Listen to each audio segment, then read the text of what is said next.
Syafaatnya beliau senantiasa Allah limpahkan kepada kita semuanya, amin. Dan juga barokahnya kedua orang tua, mertua, guru, dan ulama-ulamanya Allah, aulia-aulia Allah, wabil khusus barokah karamat Sultan Aulia Syabdul Qadir Al-Jilani radhiyallahu anhu, Allah limpahkan kepada kita beserta keluarga kita fid dunya wal akhirah. Al-Fatihah.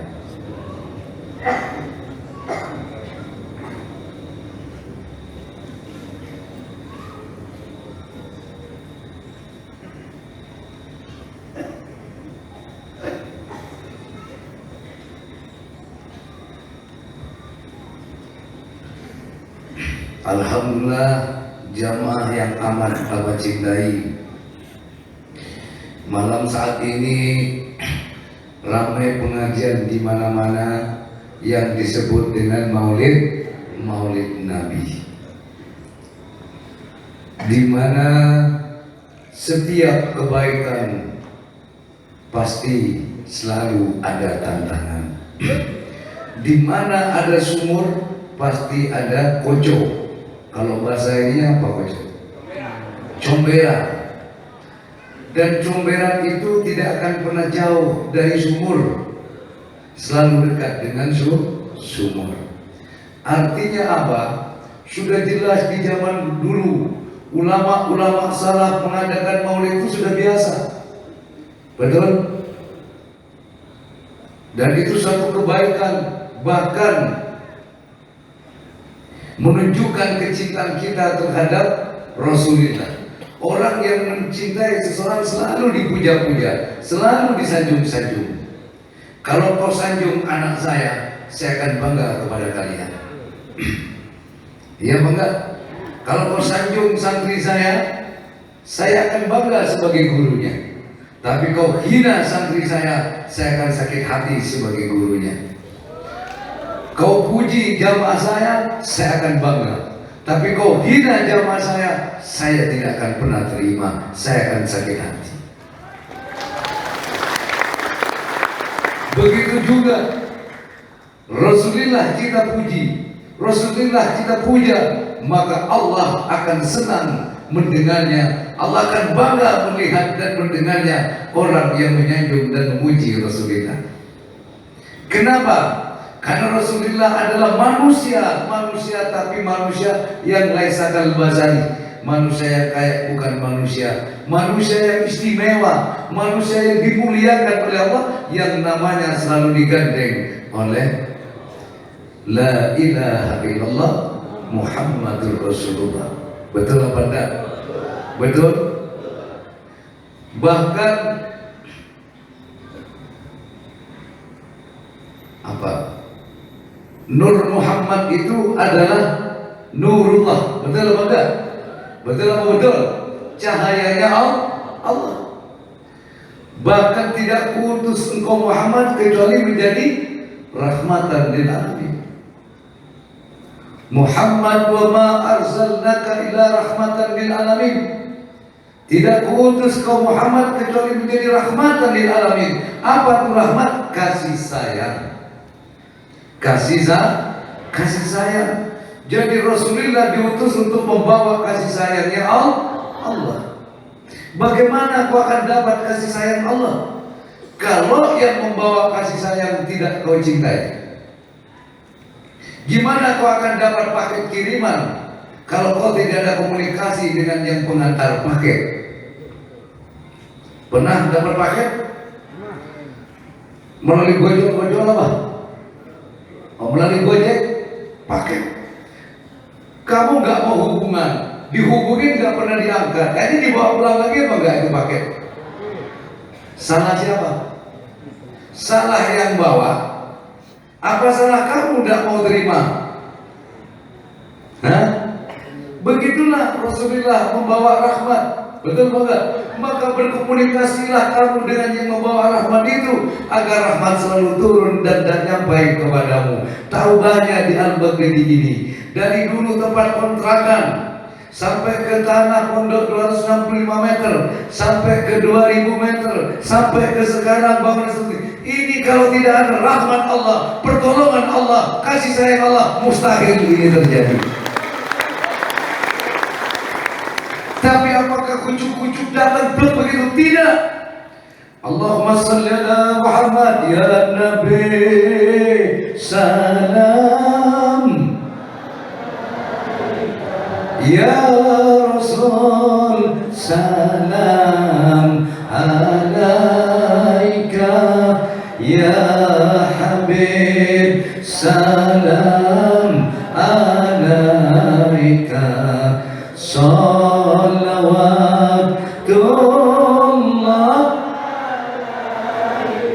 Nah, itu dari dulu, betul? Dari dulu sholawat tidak pernah berhenti.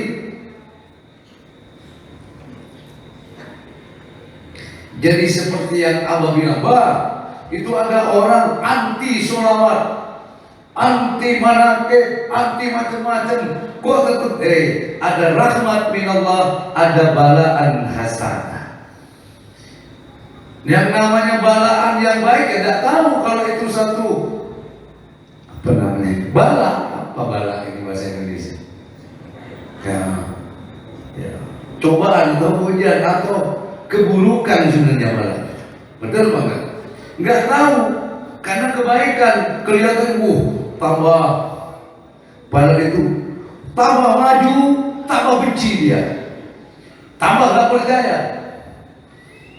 Ini bid'ah, manakib, sholawat, bid'ah semuanya.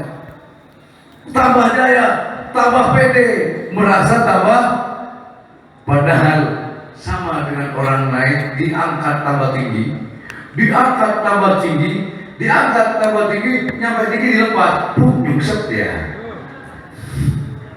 Paham maksudnya? Jangankan Rasulullah yang dihina, ya, Rasulullah dihina. Orang biasa saja, Jokowi saja dihina, orang bisa nyungsep kok. Baru menghina Jokowi, apalagi menghina Rasulullah. Itu Jokowi dihina nyungsep, betul? Baru punya kekuasaan se-Indonesia, menjadi rahmat untuk Indonesia. Rasulullah itu rahmatan lil alamin, seluruh alam. Jokowi bawa rahmat untuk Indonesia. Betul apa enggak itu? Betul apa enggak? Benar enggak? Dihina, nyungsep yang menghina. Siapa? Ya tidak perlu dikasih tahu. Tidak boleh menyebut nama itu. Bukan satu orang, punya gelar, punya pangkat, punya pengaruh, punya luar biasa, bukan orang biasa. Nah, apalagi model saya dan kamu, Rasulullah dihina, Jokowi dihina, pejabat dibiarkan dulu. Semakin jadi nyungsep sudah. Begitupun seakan-akan tambah disanjung, betul enggak? Begitulah hidup wahai saudaraku. Semakin kau jauh dengan ulama, jauh dari majelis-majelis zikir, jauh dari tempat-tempat pengajian, menjauh dari ulama, menjauh dari Rasulullah, menjauh dari Allah, semakin jaya. Tunggulah, itu balaan hasanah. Suatu saat kau akan terhina oleh kejayaan itu sendiri. Bagaimana Fir'aun, betul? Bagaimana Abraha, betul?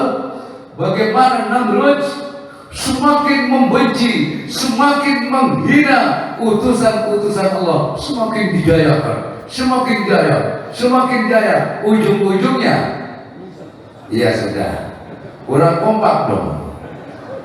Awal semakin jaya, menghina Nabi Musa, memusuhi Nabi Musa, memusuhi Nabi Ibrahim, memusuhi Nabi siapa itu? Ada Raja Namrud. Siapa lagi tadi? Abraha. Abraha itu yang naruh Ka'bah itu. Iya, pasukan Abraha, betul. Pasukan bergajah. Ini baru simbolnya itu. Betul bukan? Ka'bah itu yang membuat Nabi Ibrahim. Sementara Nabi Ibrahim yang membuat Allah. Yang dibuat Nabi Ibrahim aja mau dihancurkan, dibalik dihancurkan oleh Allah, apalagi yang dibuat langsung oleh Allah. Nah, jelek-jelek kayak Imam Manakib, Jamaah Manakib, ini buatan Allah langsung. Jangan dihina, jangan disakiti. Jelek-jelek kayak Junaidi Al-Baghdadi, nggak ada duanya sekomplek Al-Baghdadi ini. Lah, jelek-jelek kayak saya, Allah tidak bikin dua di dunia ini. Cuma saya satu-satunya Allah bikin. Oh, sombong amat, bener. Sama bikin kena nama, Allah cuma satu, nggak ada duanya. Nama boleh sama, muka tak akan pernah sama. Itulah kelebihan Allah. Kelebihan Allah tidak diduakan. Jelek-jelek kayak saya, Imam Manakib dan Jamaah Manakib, jangan dihina. Nggak terima nanti yang membuat itu. Bagaimana ulama warasatul? Ulama adalah pewaris Nabi. Saya bukan ulama, kamu bukan ulama, tapi kamu dan aku pecinta dan santrinya ulama.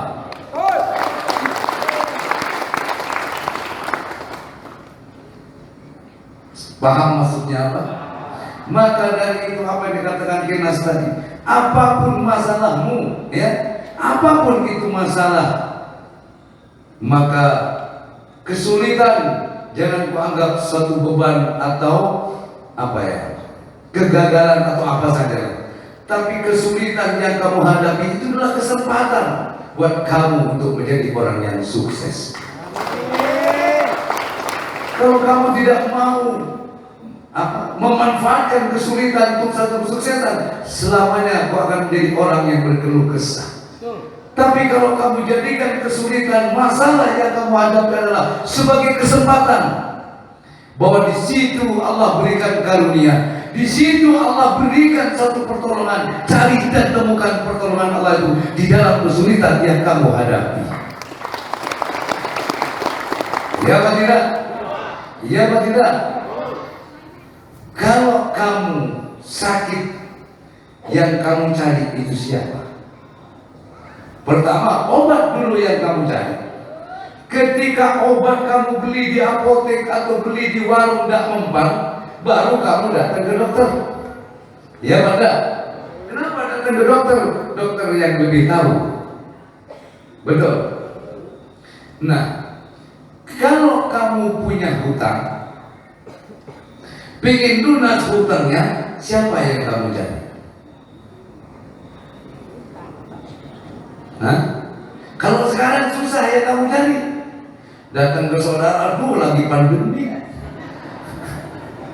Datang ke Imam Manakib lebih parah lagi. Ini pengajar libur berbulan-bulan. Betul apa enggak? Hah? Kalau kamu menghadapi kesulitan, kamu datang ke orang, orang juga sama-sama sulit. Oke lah, syariatnya kau silaturahmi, betul? Tapi hakikat kamu datangkan jiwa kamu, harapan kamu, ya, jiwa, hati, rasa dan harapan kamu datang temuin Allah. Walaupun jasadnya kamu harus silaturahmi, datang ke saudara, ke teman ataupun sahabat. Bukan berarti dalam kesulitan kamu di rumah saja kamu zikir dulu, tidak. Jalankan syariat kamu, ikat, jalin hubungan silaturahmi satu sama lain. Sementara hatimu tetap datang kepada Allah, rasa dan jiwamu datang kepada Allah, harapan kamu tetap berharap kepada Allah, bukan dari jasad yang kamu samperi itu. Setuju? Setuju? Hidup Jamaah Manakib. Emang luar biasa. Setuju? Alhamdulillah. Lanjut. Minum dulu ya.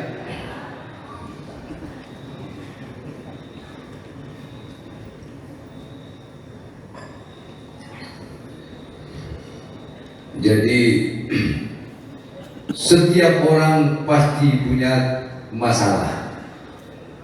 Yang dikatakan siapa? Keang tadi ya. Ngomong gitu tadi. Setiap orang pasti punya masalah. Tidak ada orang hidup yang tak punya masalah. Tapi haruskah masalah itu akan selamanya menjadi masalah? Hadapilah masalah bersama Allah, maka insya Allah masalah itu tidak akan membuat kamu menjadi masalah. Kalau masalah enggak dihadapi bersama Allah, masalah kecil akan menjadi masalah besar. Apalagi yang besar bisa menjadi geger dunia. Kalau bersama Allah, insya Allah masalah yang kau hadapi akan menjadi bukan masalah. Justru apa? Kesempatan. Kalau masalahnya tidak baik, akan menjadi kesempatan untuk menjadi baik. Kalau masalahnya kerugian, akan menjadi kesempatan untuk mendapatkan keberuntungan. Kalau masalahnya karena hinaan, maka di situ kesempatan untuk kamu raih kemuliaan. Kalau masalahnya di bidang kekalahan, di situ kau akan kesempatan untuk meraih kemenangan. Kenapa? Karena kau telah menghadapi semua masalah bersama dengan Allah. Kalau hutang yang kamu hadapi bersama Allah, maka hutang akan menjadikan kamu lebih berpengalaman dalam berhutang. Loh, benar itu. Loh, kalau hutang suruh habis gak bakalan, yakinlah itu. Justru akan lebih berpengalaman. Tapi kalau gak menghadapi dengan Allah, berujung putus asa. Kalau sudah putus asa, ngambil kursi sama tambah bunuh diri. Tapi kalau dihadapi bersama Allah, itu akan lebih kamu berpengalaman dalam menghadapi hutang. Jadi profesional. Loh, orang hutang perlu profesional supaya hutangnya lancar. Hutangnya lancar, bayarnya lancar. Setuju? Tidak ada yang tidak punya hutang. Nggak punya hutang uang, mungkin punya hutang janji. Betul apa enggak? Nggak punya hutang janji, mungkin punya hutang budi. Budi. Oh, judi itu. Betul nggak itu? Alhamdulillah. Yang penting bagaimana kamu menyikapi. Kalau kau menghadapi anjing, ya, sikap apa yang harus kamu lakukan?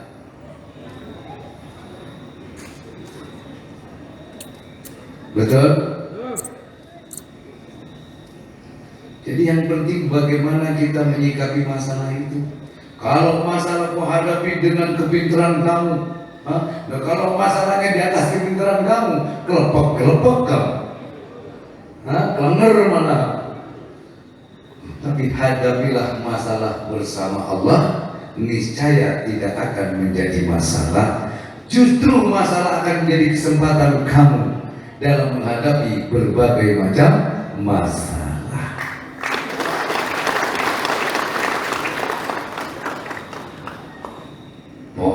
Abah ini sudah banyak masalah. Kamu ngurus istri barusan, ngurus masalah. Apa ngurus istri banyak masalah melulu. Jadi tiap hari hidup dengan masalah. Kalau sudah biasa hidup masalah, ya biasa kan jadi masalah. Kamu hidup sama istriku masalah, sudah tiap hari masalah, kondisi masih dijadikan masalah. Anggap sudah tidak menjadi masalah.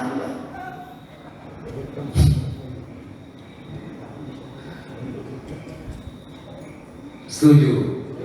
Setuju apa enggak? Jadi Abah pernah berkata, lupakan apa yang tiada, syukuri dan nikmati, serta jalani apa yang tersisa.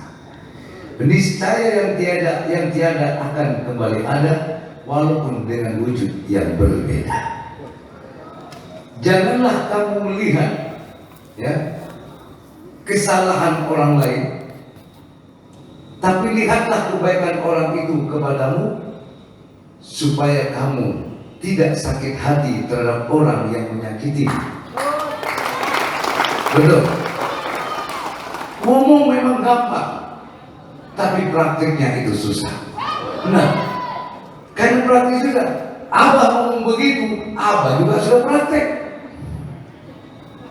Jadi bukan asal memberikan filsafat dan bahasa. Apabila kamu dibenci atau apabila kamu disakiti, lihatlah ya. Jangan melihat keburukan orang itu kepadamu, tapi lihatlah kebaikan orang itu kepadamu, agar tidak timbul sakit hati dan dendam kamu kepada orang itu. Jangan dikira Abah tidak sering disakiti. Betul apa enggak? Tapi bagaimana? Awalnya berat memang, betul. Tapi tak pikir-pikir lagi misalnya. Lah, kalau selalu dihadapi ini dengan sakit hati, selamanya akan selalu sakit sakit. Kenapa tidak? Keburukan tidak akan pernah bisa hilang. Ayo saya mau tahu. Mau tanya, kalau kamu pernah berbuat salah kepada seseorang, atau orang berbuat salah kepadamu, sampai mati kau akan selalu ingat kesalahan orang itu, sekalipun kamu sudah memaafkan. Lalu bagaimana caranya Abah? Nih suami istri, anak dengan orang tua, santri kepada gurunya, istri kepada suaminya, suami kepada istrinya. Kalau ada kesalahan di antaranya, maka berusaha kamu menutup kekurangan kamu itu, kesalahan kamu, dengan kebaikan-kebaikan kamu, sehingga keburukan itu akan tertutup oleh kebaikan kamu. Betul apa enggak? Tidak bisa. Keburukan itu dihilangkan, tidak bisa, tetap akan membekas. Tapi bagaimana cara menghilangkan bekas tadi? Tutuplah bekas itu. Satu contoh. Ini satu contoh. Ada bekas codet. Gimana cara nutup? Tutup dan sopas kek, atau yang mohon maaf nih ya, pakai dempul kek. Nggak bisa dempul bedak, pakai dempul mobil kek. Paham maksudnya? Bukan berarti menutupin keburukan, bukan. Artinya kalau kamu sudah tahu bersalah, ya, kamu punya salah, kamu sudah minta maaf dan kamu sudah dimaafkan, wallahi wa nabi, maaf itu tidak akan menghilangkan kesalahan itu. Betul apa enggak? Betul apa enggak? Bekas tetap akan ada walaupun sudah dimaafkan. Sama dengan orang habis dioperasi, walaupun sudah nyambung lagi, bekasnya masih ada bahkan.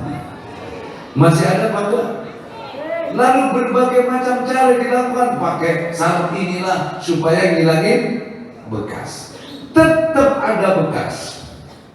Betul? Betul? Lalu bagaimana cara menutupinya? Betul enggak? Maka tutupilah bekas itu dengan kebaikan-kebaikan tadi, sehingga bekasnya akan terlupakan walaupun tetap membekas. Paham maksudnya? Paham apa tidak? Ya jelas paham lah.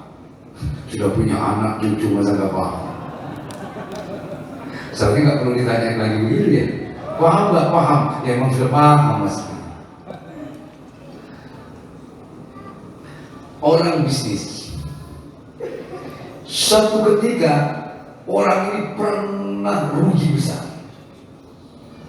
bangkrut dari bisnis yang dia jalani. Hanya dia kembali membangun bisnis. Nah, pertanyaan saya, dia sudah sukses, tapi pernahkah dia lupa bahwa dulu pernah ditipu oleh orang. Pernah lupa enggak? Tidak akan pernah lupa.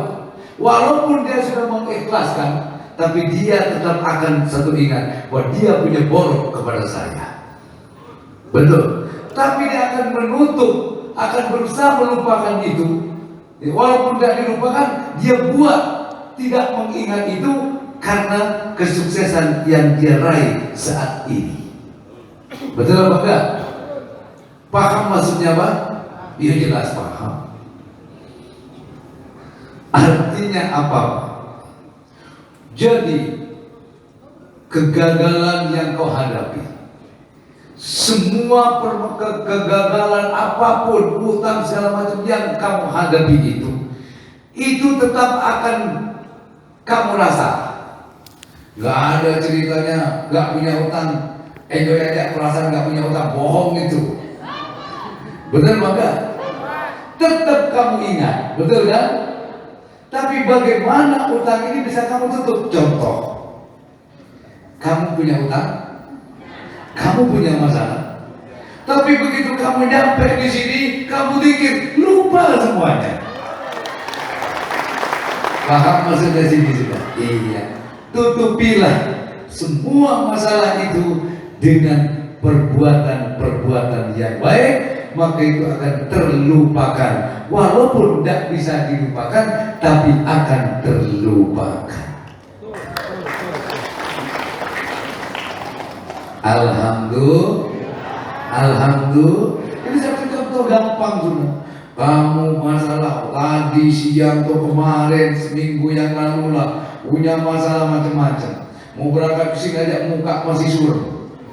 Ya, tapi begitu sudah nyampe melihat apa pakai baju kuning, jreng, langsung seger, lupa kalau tadi bawa masalah.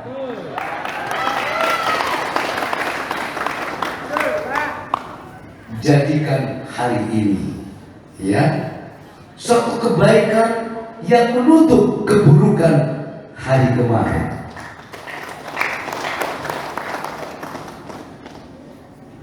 Paham maksudnya? Jadikan hari ini lebih baik dari hari kemarin, esok lebih baik dari hari ini, dan lusa harus lebih baik dari hari esok. Begitulah cara kita membangun kebaikan, step by step, tahap demi setahap, tangga demi tangga. Tidak bisa sekaligus. Kalau dari tangga 1 langsung ke 10 terbang namanya. Tidak mungkin kita bisa terbang, kita nggak punya sayap. Ada Superman, tapi sudah lama nggak tayang.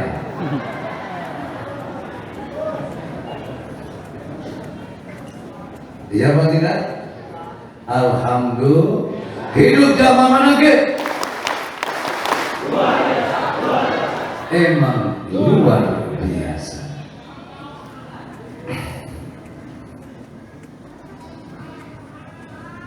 Yohana. Kalau Yohana dinyanyikan terus, itu sama akan selalu ingat yang menyakitkan.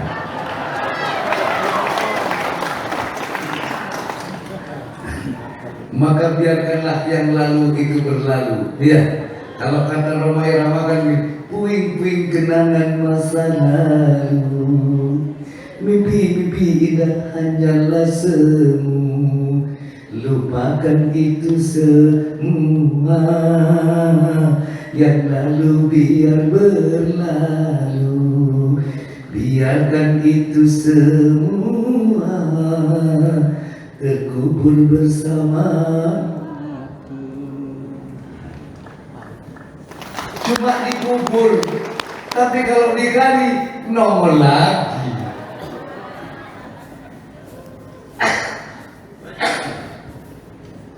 Lanjut, minum dulu.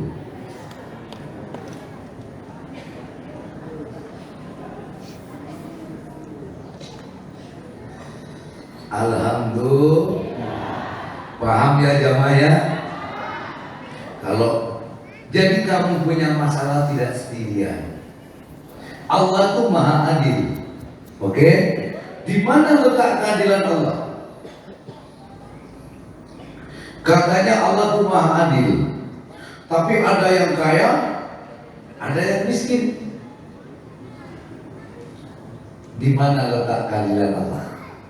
Ayo, ada di mana? Ada di mana? Masa lupa? Allah itu maha adil. Tapi hidup ini tidak ada yang sama satu sama lain. Lalu di mana letak keadilan Allah? Sholatnya, doanya, puasanya, zakatnya. Lalu kenapa hidupnya kok tidak sama? Di manakah keadilan Allah berada? Hah? Di perbedaan. Justru perbedaan itu yang dipertanyakan. Ada di rasa. Yang kaya punya rasa ngantuk, yang miskin juga punya rasa ngantuk. Yang kaya raya punya rasa dingin, yang miskin juga punya rasa dingin. Yang kaya pakai selimut, yang dingin pakai sarung. Yang kaya pakai bed cover menutup kedinginan tidurnya. Yang miskin juga pakai selimut tapi sarung ruwel dia, ngerongkel dia.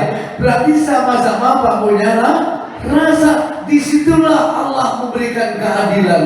Boleh hidup tidak sama, tapi Allah memberikan rasa. Semua rasa orang itu sama. Orang kaya yang mana yang tidak punya rasa dingin? Orang paling miskin di dunia pun juga punya rasa dingin. Termasuk orang yang cuma pakai celana koteka pun punya dingin sebenarnya. Cuma karena sudah biasa dengan dingin, hanya dia pun bersahabat dengan dingin. Orang kaya paling kaya di dunia yang mana yang tak punya rasa lapar? Dan orang miskin paling miskin di dunia pun yang mana yang tak punya rasa lapar? Ketika bikin anak, yang kaya mulai merem, yang miskin tidak bakal gitu-gitu begitu. Sama. Kali kalau yang kalau yang mana begitu? Sama.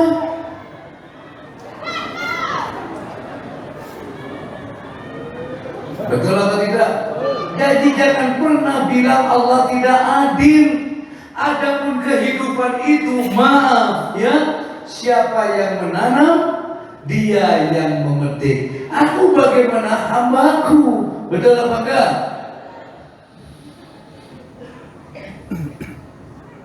Apa? Sama-sama imam manakib.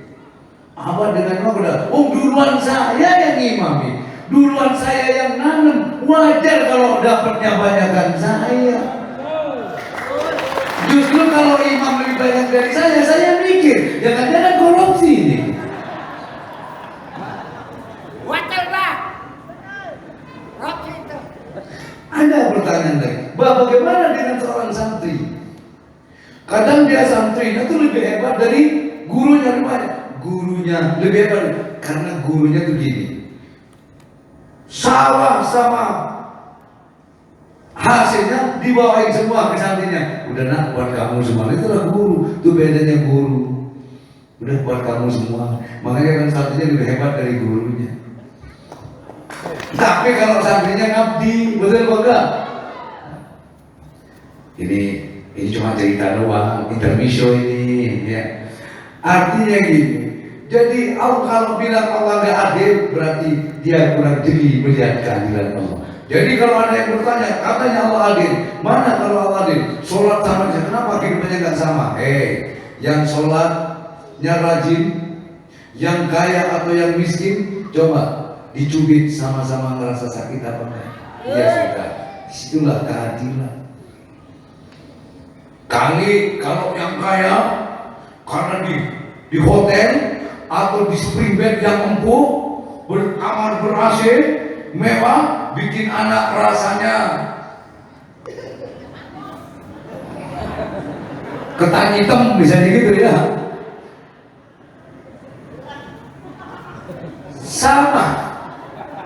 soal bulan dan tidak itu dari sono dah. Ya. Jadi sama. Artinya namanya bikin anak melek orangnya sama. Seperti yang bilang tadi nggak bakal kejut-kejut. Kalau yang bikin anak lucu, kejam ya. Gitu. Nggak mungkin. Betul nggak? Pasti sama. Rasanya itu sama. Atau begini, wah ini anaknya orang kaya, selabinya malang, nggak bakalan.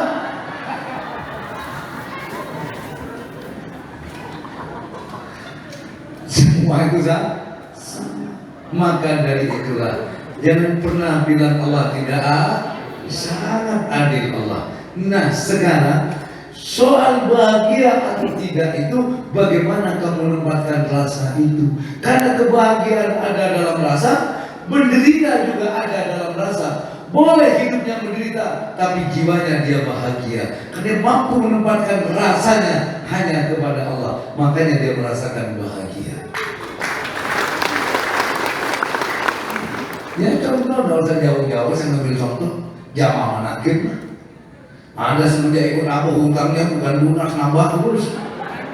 Tapi dia tertawa bebas. Hah? Profesional dia. Apa pula?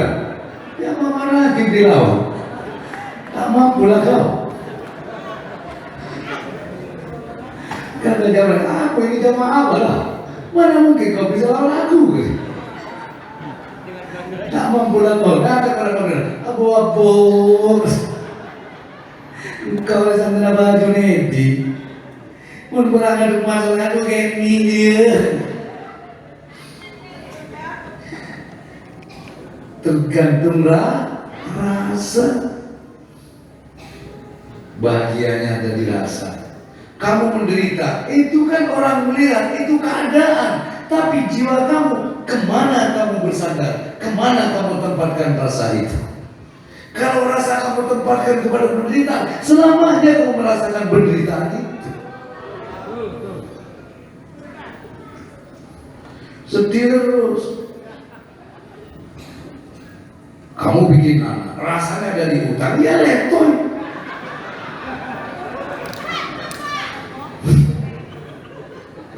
Dipegang, dituntun, tambah dituntun sama orangnya. Kayak orang tidur di aja begini. Aduh, maklum berselancar ya. Tergantung rasa. Ibadah juga begitu. Makanya Abah Surya Allah sambungkanlah ruhku. Ya, ruhnya jamaah sambungkan dengan ruh saya. Bersama ruh saya sambungkan dengan ruhnya Syabul Qadir, sambungkan dengan ruhnya Rasulullah, ruhnya Syabul. Itu selalu bahagia karena selalu bersama Allah. Kalau ruhnya bahagia, jiwanya pun bahagia. Kalau ruhnya menderita, jadi kuntilanak tuh ruh menderita. Hantu gentayangan, betul enggak? Jadi yang nakut-nakutin orang itu siapa? Siapa? Kuntil anak, kuntil luwu. Jadi imam manakib jangan suka nakut-nakutin jamaahnya. Tahu nakut-nakutin jamaahnya? Awas kalau sampai nggak nyumbang jatuh miskin. Wah itu kuntilanak. Yang begitu tuh kuntilanak. Nggak perlu baca ayat kursi. Loh, dibayar kursi baca juga dia. Sebab kuntilanaknya belum mati. Water. Paham nggak? Kamu kalau nggak nyumbang.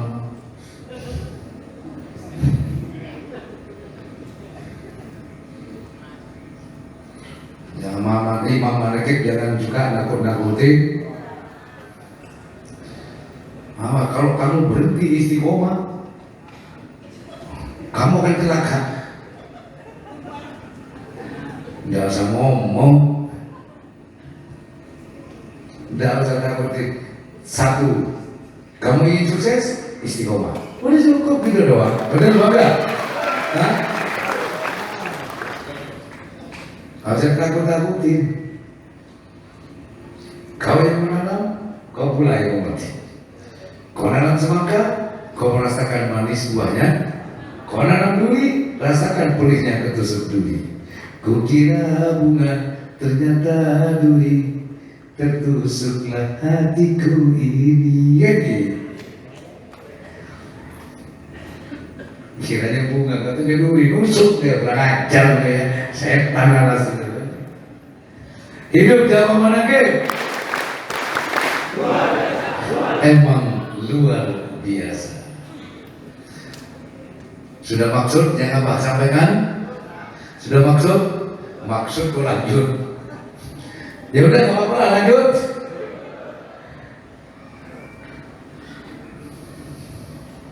Sehat semua ya? Alhamdulillah.